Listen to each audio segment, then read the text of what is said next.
ہم اس طرح سے ڈسکس کریں گے، آپ نے یہ دیکھنا ہے کہ آپ کن کو اپیل کر رہے ہیں اور کس طرح سے اپیل کر رہے ہیں.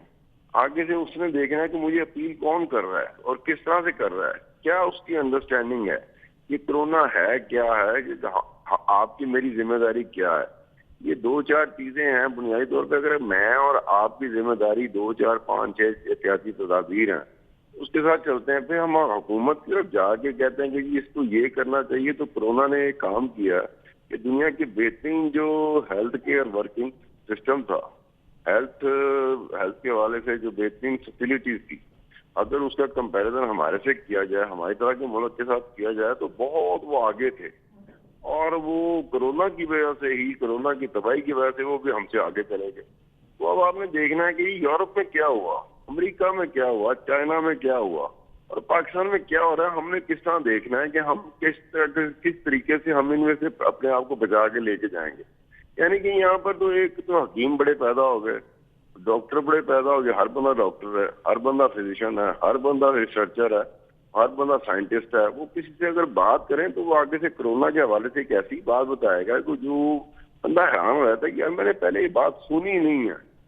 تو یہ جو بات کر رہا ہے، یہ لگتا ہے کہ بڑی جو تحقیقات کے بعد بڑا ایک محقق آپ سے بات نہیں کر رہا ہوتا کہ جی اس نے اس پہ بہت کام کر لیا ہے، اس نے اس کو جانچ لیا ہے، پرکھ لیا ہے. پوری دنیا میں یہ ہو رہا ہے، جو سائنٹسٹ ہے یا فزیشین ہے یا حکومتیں جو ہیں وہ اس کے بارے میں بات کرتے ہوئے نا بڑا محتاط سا رویہ ہوتا ہے. بالکل صحیح خان صاحب. یہاں پر یہ الفاظ پہ جی پوائنٹ ٹیکن. میں آگے بڑھنا چاہوں گا. بریگیڈ صاحب آپ سے جاننا چاہوں گا، خان صاحب نے جو باتیں کہیں وہ اپنی جگہ پر بجا ہیں، لیکن کیسے دیکھتے ہیں آپ اس وقت؟ یقیناً ہم مورد الزام پوری طرح سے اگر گورنمنٹ کو بھی ٹھہرا دیں، بہت ساری چیزیں سرکار نے بھی دیکھنی ہیں، مجبوریاں بھی ہیں، معاملات زندگی بھی چلنے ہیں، اور شاید اب وہ وقت ہم گزار چکے جب ہمیں انیشلی بہت سخت کمپلیٹ لاک ڈاؤن کی طرف جانا چاہیے تھا. اب پھر ایک وقت آیا جب حکومتی رٹ، جہاں پر لوگوں نے ایس او پیز پر عمل نہیں کیا، چیزیں بائی پاس کی، یہاں تک کہا کاروباری افراد نے کہ ہم کاروبار کھول لیں گے، بے شک حکومت منع کر رہی ہے، تو حکومتی رٹ بھی ایک طرح سے بڑی حد تک چیلنج ہو گئی تھی. عملی طور پر اس وقت کیا کمپلیٹ لاک ڈاؤن میں تو اب جانا ممکن ہی نہیں ہے جتنا ہم آگے آ چکے، کیسے دیکھتے ہیں آپ اسے؟ اصل میں میرا خیال ہے ارسلان کہ اس کی سائنسی وجوہات میں جائے بغیر، یا جیسے خان صاحب نے کہا کہ ہمیں جاننا چاہیے کہ ہے کیا، میں اس کو صرف اتنا دیکھتا ہوں جو بھی ہے، یہ وائرس ہے، کچھ کہتے ہیں بیکٹیریا ہے، کچھ کہتے ہیں یہ ایک کوئی سسٹم ایسا ہے جو آپ کے جا کے لنگس پہ افیکٹ کرتا ہے. ان کی انیشیشن یا وجوہات میں جانے کے بجائے یہ چیز کلیئر ہے کہ یہ جب کسی شخص پہ افیکٹ کرتا ہے، کوئی شخص اس میں مبتلا ہوتا ہے، تو وہ ایک کچھ ایسے سگنیفیکنٹ سمٹمز سے گزرتا ہے جو بہت سارے لوگوں میں کامن ہو جاتے ہیں، اور وہی لوگ بیان کرتے ہیں ٹیمپریچر کے حساب سے، سانس کے حساب سے، گردوں کے حساب سے، اور جس طرح چیزیں ہو رہی ہیں. اب یعنی یہ چیز یہ دیکھنی ہے کہ اس سے لوگوں کو نقصان ہو رہا ہے، کچھ لوگ ریکور کر رہے ہیں، لیکن بہت سارے لوگ ایسے ہیں پاکستان میں بھی اور دنیا میں جن کی اس کی وجہ سے ڈیتھ ہو گئی. اور اس کے بعد ڈیتھ کے بعد پھر ان کا ڈسپوزل سسٹم بھی آپ کو پتہ ہے ایک بہت ہی مطلب افسوسناک ہے جس طرح ہم اس کو کر رہے ہیں، باوجود اس کے لوگوں کے کہنے کے کہ جی اس کے اندر جب انسان مر جاتا ہے تو اس کے اندر سے کوئی چیز نکلتی نہیں ایسی جو لوگوں کو افیکٹ کر سکے. اب جب جو لوگ رہ رہے ہیں اس کے اندر، اور پاکستان میں ہم جو اس کے اندر رہ رہے ہیں، اس میں ضرورت تو اس امر کی ہے نا کہ احتیاط کیا جائے. احتیاط انڈیویجولز کی طرف سے بھی کی جائے، احتیاط حکومت کی طرف سے بھی کی جائے، احتیاط اداروں کی طرف سے بھی کی جائے. اب پاکستان میں تو میری نظر میں اگر آپ مجھ سے پوچھیں تو اس تمام چیزوں کا، یہ جو آپ ایس او پی کا ذکر کرتے ہیں، یہ جو آپ لاک ڈاؤن کا ذکر کرتے ہیں، اس سب کا نا ایک مذاق بنایا ہے. To me it's a big joke, مطلب ایک بہت بڑا مذاق ہے کہ آپ کہہ رہے ہیں جی ایس او پیز پہ عمل درآمد ہوگا. ایک لفظ سیکھ لیا ہم نے، سارے لوگوں نے سیکھ لیا ہے، گورنمنٹ کے لوگوں نے بھی سیکھ لیا ہے، منسٹرز نے بھی سیکھ لیا ہے، ایس او پیز کے مطابق چیز کھولی جائے گی. اب وہاں جائیں، اب عید سے پہلے آپ ایس او پیز نکال کے دیکھ لیں، آج نہیں ایس او پیز نکال کے دیکھ لیں. نہ تو کوئی امپلیمنٹ کرنے کو تیار ہے، نہ کوئی امپلیمنٹیشن کو چیک کرنے کو تیار ہے. تو اس کا مطلب ہے کہ جو وبا کو پھیلانا ہے اس کے اندر عوام بذات خود بھی شامل ہیں، اور حکومت اس کو کنٹین کرنے کی کوشش نہیں کر رہی. اب اس میں تمام سائنسدان بھی، انسٹیٹیوشنز کے ہیڈ بھی، اداروں کے ہیڈ بھی، حکومت بھی، حکومت کے وزراء بھی، اپوزیشن بھی، ہر بندہ ہر بندہ اپنے کامنٹ کر رہا ہے اور اپنی بقراتی سائنس کا جو ہے وہ اظہار کر رہا ہے. اگر کسی سے مشورہ نہیں کیا جا رہا یا کسی کے مشوروں پہ عمل نہیں کیا جا رہا تو وہ ڈاکٹرز ہیں. آج بھی لاہور کے اندر غالباً 2 ڈاکٹرز کی ڈیتھ ہوئی ہے. وہ ڈاکٹرز اور نرسز جو فور فرنٹ پہ اس کو ڈیل کر رہے ہیں ان سے نہ مشورہ لیا جا رہا ہے نہ ان کے مشوروں پہ عمل کیا جا رہا ہے. بلکہ یہ ہوتا ہے, کل میں ڈاکٹر ظفر مرزا صاحب کا انٹرویو کر رہا, انہوں نے کہا جی اگر لوگوں نے نہیں مانا تو ہم لاک ڈاؤن سخت کر دیں گے. دیکھیے اس وقت لیکچر کی ضرورت نہیں ہے, اس وقت if اینڈ بٹ کی ضرورت نہیں ہے. اگر آپ نے کچھ کرنا ہے تو آپ نے اس کو امپلیمنٹ کرنا ہے. یعنی جب آپ یہ تھریٹ آنے والے دنوں میں دیکھتے ہیں کہ اگر پیشنٹ زیادہ ہو گئے تو your hospitals will not have the capacity کہ وہ پیشنٹس کو اکوموڈیٹ کر سکیں, تو پھر منسٹریز کی ذمہ داری کس چیز کی ہے؟ حکومت کی کیا ذمہ داری ہے کہ اس چیز کو کرٹیل کرے, اس کو ختم کرے, ٹیسٹنگ کو زیادہ کرے. لیکن ان تمام چیزوں میں ایک بہت بڑا ابہام ہم نے خود پیدا کیا. اور عوام اعلیٰ تو میں کہتا ہوں کہ ہمارے عوام تو ماسٹر ہے نا, ان میں تو اب یہ کانسیپٹ آ گیا کہ کرونا ہے ہی کوئی نہیں, یہ تو حکومت نے پیسے لینے کے لیے فلان یہ کام کرنے کے لیے ایک ڈھونگ رچایا ہوا ہے. تو نہ وہاں ایکسیپٹیبلٹی ہے, نہ حکومت یا اپوزیشن کے اندر امپلیمنٹیشن کی خواہش ہے, صرف ایک دوسرے کی لیگ پولنگ کی خواہش ہے. آپ بریگیڈ صاحب سمجھتے ہیں کہ دونوں کو مورد الزام ٹھہرایا جا سکتا ہے, چاہے حکومت ہو چاہے عام عوام ہو, اور شاید اس پہ کلیئرٹی نہیں ہے. میں بجاہد بریلوی صاحب آپ سے جاننا چاہوں گا, آپ کراچی میں موجود ہیں, سندھ کی ہم جب بات کرتے ہیں اس وقت اگر PMLN تنقید کر رہی ہے موجودہ حکومت پر یا اس کے کچھ رہنما, تو سمجھ میں آتا ہے انہوں نے اپنی اپوزیشن چلانی ہے. جب سندھ سے تنقید کی جاتی ہے وفاق پر تو یہ کچھ سمجھ میں آتی ہے کیونکہ سندھ بہت سارے فیصلے اپنے مرضی سے لے رہا ہے. پھر یہ کہنا کہ اگر لاک ڈاؤن زیادہ سخت ہوتا تو صورتحال مختلف ہوتی. مرتضیٰ وہاب صاحب کا پھر یہ کہنا کہ وفاق کو یا وزیر اعظم کو معیشت کی زیادہ فکر ہے, لگتا ہے عام آدمی کی فکر نہیں ہے. تو پیپلز پارٹی کا یا سندھ گورنمنٹ کا یہ تمام تر چیزیں کہنا ان میں کس حد تک وزن ہے؟ ایک تو خیر اچھی یہ بات ہے کہ آپ نے ہمارے دوست ستار خان اور غضنفر صاحب کو بلایا جو اینالسٹ ہیں, اور مجھے سب سے زیادہ افسوس یہ ہوتا ہے کہ اس وقت کرونا سے زیادہ ایسا لگتا ہے کہ جیسے وفاق اور ایک صوبے میں اور 18ویں ترمیم اور NFC وہ تمام مسائل آ رہے ہیں سوائے اس کے کہ کرونا سے کتنا بچا جائے. اور ہم عام چینلوں میں وہی اسی طریقے سے 2-4 ایک طرف PTI بیٹھی ہے, دوسرا پیپلز پارٹی, نون لیگ, اور وہ جو خواتین و حضرات ایک دوسرے سے لڑ رہے ہیں, کیونکہ ماشاءاللہ یہ لوگ بڑے بڑے بنگلوں میں رہتے ہیں, ایئر کنڈیشن گھروں میں رہتے ہیں, پراسائی زندگی ہے, ان کی فاصلے بھی رکھ سکتے ہیں, یہ دور بھی رہ سکتے ہیں. انہیں پتہ ہی نہیں کہ جو پاکستان کی آبادی کی اکثریت اس کو 2 کروڑ رہتی ہے, وہ ایک کمرے میں رہتی ہے, 8 آدمی ساتھ رہتے ہیں, دور کیسے بیٹھیں, وہ کہاں سے لائیں, گھر بیٹھیں گے تو کھانا کہاں سے آئے گا. تو یہ میرے خیال میں بھی تھوڑا دنیا کے ٹیلی ویژن دیکھتا ہوں, ستار خان دیکھتا ہوں, غالباً یہ پاکستان نہیں ہو رہا ہے یہاں ٹیلی ویژن پہ اس طرح صرف آرام سے ہم انہی لوگوں کو جو ہر موضوع پہ بلائے جاتے ہیں.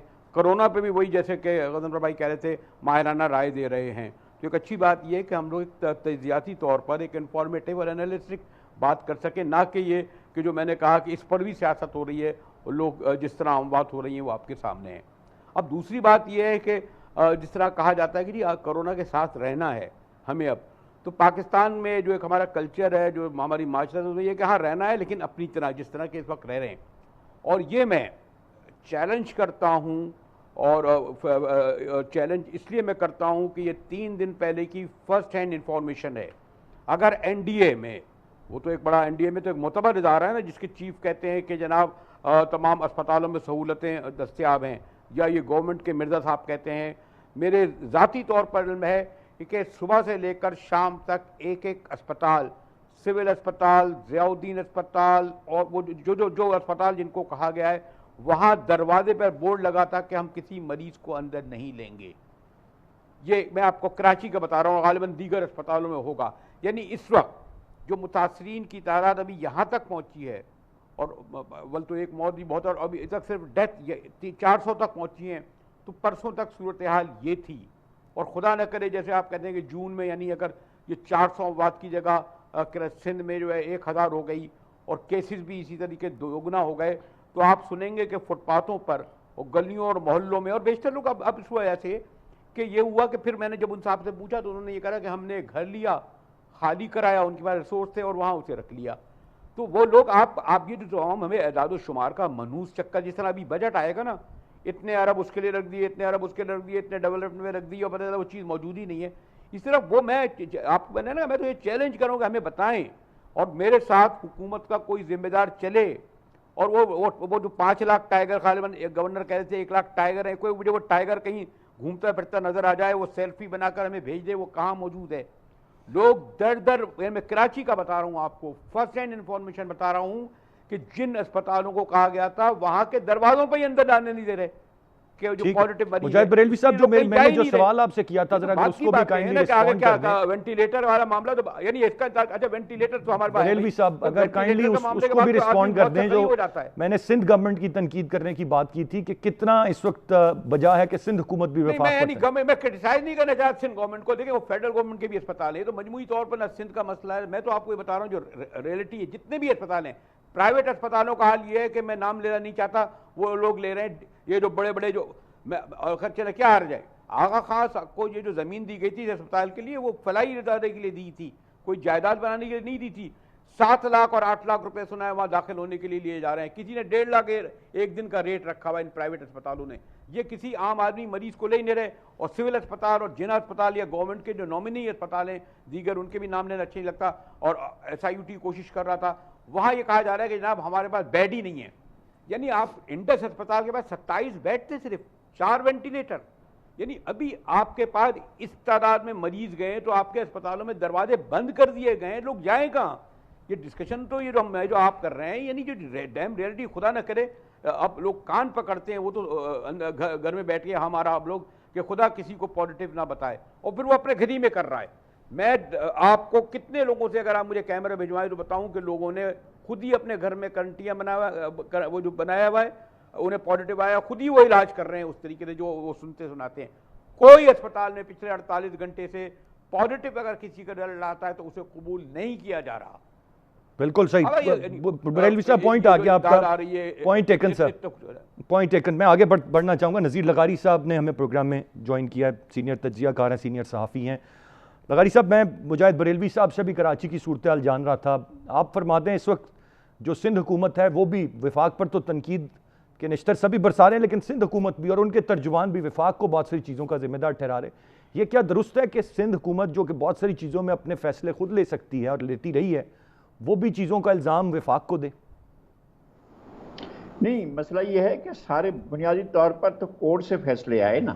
جب کورٹ سے فیصلے آئے کہ مالز کھول دیں، جب کورٹس نے کہا کہ 24 گھنٹے کے لیے کھول دیں، تو پھر تو وفاقی اور صوبائی حکومتوں دونوں نے عمل کیا اس کے اوپر، اور دونوں پابند تھے اس بات پر کہ وہ کورٹ کے فیصلوں پر عمل کریں. وفاق نے تو اونرشپ دی نہیں نا. وفاق نے کبھی بھی لاک ڈاؤن کو اونرشپ نہیں دی. خاص طور پر پرائم منسٹر نے اپنے لیے اپنے منہ سے کبھی یہ نہیں کہا کہ لاک ڈاؤن ہونا چاہیے. انہوں نے یہ ضرور کہا کہ کورونا کی صورتحال خطرناک ہو رہی ہے، انہوں نے یہ ضرور کہا کہ کورونا سے مسائل بڑھ سکتے ہیں، لیکن انہوں نے بالکل ساتھ میں یہ کہا کہ اگر ہم اپنے شہروں کو اور اپنے علاقوں کو بند کر دیں گے تو لوگ جو ہیں وہ دہاڑی دار بھوک سے مر جائیں گے. یہ بات ان کی طرف سے ضرور کہی گئی ہے، لیکن انہوں نے لاک ڈاؤن کو اونرشپ نہیں دی گئی. اور سندھ گورنمنٹ کی طرف سے اور کچھ ہوا ہو یا نہ ہوا ہو، ابتدائی طور پر یہ ضرور ہوا ہے کہ انہوں نے لاک ڈاؤن کیا اور اس پر عمل بھی کرایا، لیکن جب وفاق نے اونرشپ نہیں دی اور وفاق نے بالکل ایک دوسری لائن اختیار کی تو ظاہر ہے سندھ پاکستان سے الگ نہیں ہے. سندھ پاکستان کا ہی حصہ ہے اور سندھ پاکستان کا ایک صوبہ ہے. اس وجہ سے اب صوبہ اپنے پیر اور ہاتھ زیادہ پھیلا نہیں سکتا تھا. ویسے بھی ایک ساتھ چیزیں شروع ہوئیں، ادھر یہ مسئلہ شروع ہوا، ادھر وفاق کے اہم لوگوں نے اور 18ویں ترمیم کو لعنت کرنا شروع کر دیا اور 18ویں ترمیم کے خلاف بات کرنا شروع کی. جس ترمیم نے پاکستان کے وفاق کو متوازن کیا تھا، اس ترمیم کے پیچھے لٹ لے کر دوڑ پڑے. کہاں کورونا، کہاں 18ویں ترمیم. 18ویں ترمیم کا کیا مسئلہ تھا؟ وہ 18ویں ترمیم کو لے کر کے سارے مسئلے اس کی وجہ سے پیدا ہو رہے ہیں. مسائل تو اب بھی پیدا ہو رہے ہیں. آپ نے ICC کی میٹنگ نہیں بلائی، آپ اپنا روزانہ ایک کوارڈینیشن کمیٹی کی میٹنگ بلا رہے ہیں اور سارے وزراء کے ساتھ بات کر رہے ہیں، وزراء کے ساتھ بات کر رہے ہیں. ایک لیگل آئینی فورم ہے، اس آئینی فورم پر کیوں نہیں جا رہے ہیں؟ اب بیٹھ کر سارے معاملات کو ICC ڈیلی بنیادوں پر کریں. آپ کو 3 مہینے میں ایک میٹنگ کرنی ہے، لیکن آپ اس کو ڈیلی بنیادوں پر کریں اور کہیں کہ جناب ہم ICC کی طرف سے یہ میٹنگ کر رہے ہیں اور تمام صوبے اور تمام وفاق کے تمام ادارے مل کر بیٹھ کر فیصلے کر رہے ہیں. تو اس طرح کا فیصلوں کو اونرشپ نہیں ہے.